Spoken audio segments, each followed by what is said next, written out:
Hi, I'm Stephen from Behooving Moving, sometimes called Dr. Behooving, and I want to talk about the Velorbis Scrap Deluxe, which is style-wise, just it's got to be the most stylish bike around, I think, for a guy my age. If you want to look young and hip and kind of like a connoisseur of 1930s design, this is the bike for you.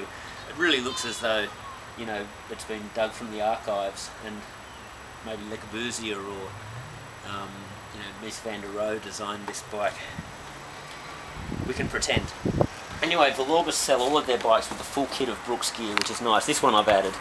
And the Brooks stuff is, you know, the very comfortable saddle, the grips, the mudguard, all of that stuff's Brooks. They've moved now to silver cabling, which is the cable outer, which is beautiful.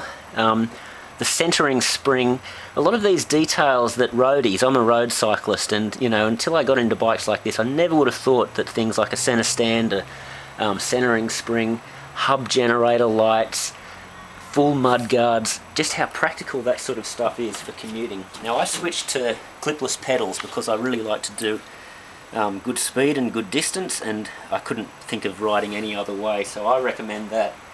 The Schwalbe Fat Frank tyres have become very popular in recent years. If you pump them up hard, they do roll almost as fast. The speed is really to do with tyre pressure and suppleness of the rubber, and these are very supple. The problem with that, of course, is that they wear a bit quicker, although this bike's fairly new, it hasn't worn at all, and also they're less puncture resistant because of the supple rubber.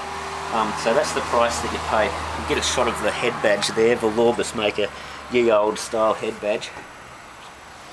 The racks, it comes with a lock, an immobiliser lock, just for getting around town is a really important thing, you know. You pop into the shops and no one's going to run off with your bike. Don't leave it too much. If you leave it too much, then I bought one of these to add to it.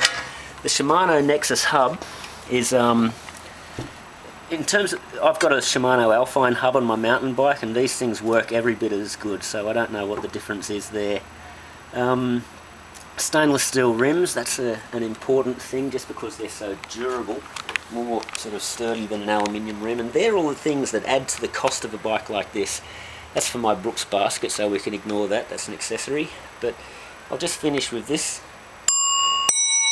the friendly bell, because when you're using a bike like this, you tend to jump on the footpath occasionally as well and ride among pedestrians, and so it's nice to be polite. Stainless steel here, all that sort of stuff that makes this well, a $2,000 bike, which seems like a lot to a roadie since it's not made of titanium or carbon fibre, but it's nonetheless, there's a lot of accessories on these bikes, and just in the build time and the cost of those accessories, it really does add up.